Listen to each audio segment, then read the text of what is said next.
এরকম সম্মান কি পেতে চাই? কারা কারা পেতে চান হাত তুলেন তো। লাইভে হলে একবার এরকম সম্মান অবশ্যই পাওয়া উচিত, আর মাই লাইভে আসলে আপনাকে একবার নয় হাজারবার সম্মান দেবে। তো ম্যাডামকে আমি টুপির কথা দিয়ে সম্মান করে বলছি, বম্বা ম্যাডামকে। সো ওনার হাজব্যান্ড এসছেন, তো সে হাজব্যান্ডকে ডেকে নেব, যিনি তাকে সাপোর্ট করেছিলেন, তার হাজব্যান্ড। ওয়েলকাম দ্য স্টেজ ম্যাডামের হাজব্যান্ড।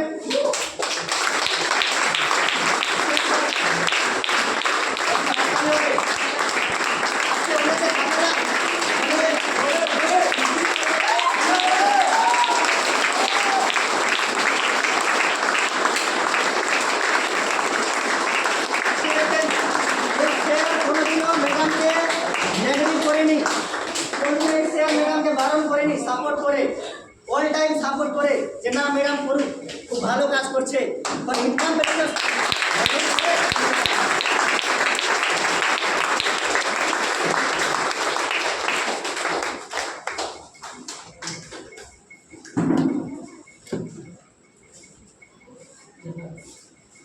সো আজকে ম্যাডাম কিভাবে এত সুন্দর সম্মান পেল বা কি করেছিল বা কতটা বারণ করেছিল শুনতে চান?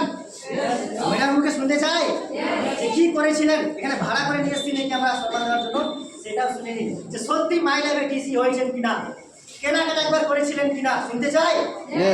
ম্যাডাম কিন্তু আগুনে আসা পড়াশোনা কিছুই জানে না, আর আজকে দেখেন আজকে সমিতিতে যাচ্ছিল, কোন সমিতি ছিল জানি না, আর সেখানে যেতে যেতে টাকা জমাইতে যাচ্ছিল, আর সেই রাস্তায় দেখা হয় ম্যাডামের সাথে।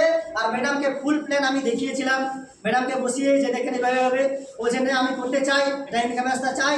ম্যাডাম তখনই ফর্ম ফিল আপ করলো সমিতির কিছু টাকা দিয়ে, যে না আমি এটা করি, তখন দেখা যাক ওখানে গিয়ে আমি ওটা বাকি রেখে দেবো। এইভাবে করে ম্যাডাম স্টার্ট করেছিলেন। আর আজকে ম্যাডাম দেখতে পাচ্ছেন এক্সাম্পল, আজকে টিসি ফার্স্ট র্যাঙ্কে দাঁড়িয়ে আছে। আমাদের হাত তালি হবে জোরদার।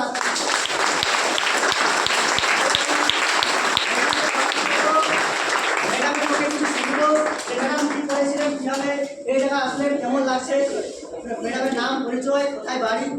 তো ম্যাডাম ওভার সামনে আসেন।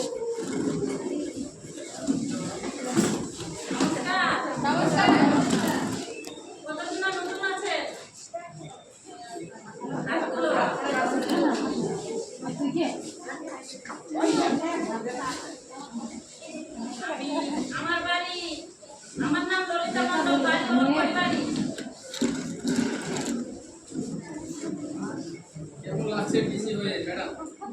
আজকে ভালো লাগছে, অনেক ভালো লাগছে। আমি 8 মাস আগে 9 মাসের প্রায় আমি যাইতাম ওই গ্রামে সুমতিতে, এটা পেয়েছিলাম।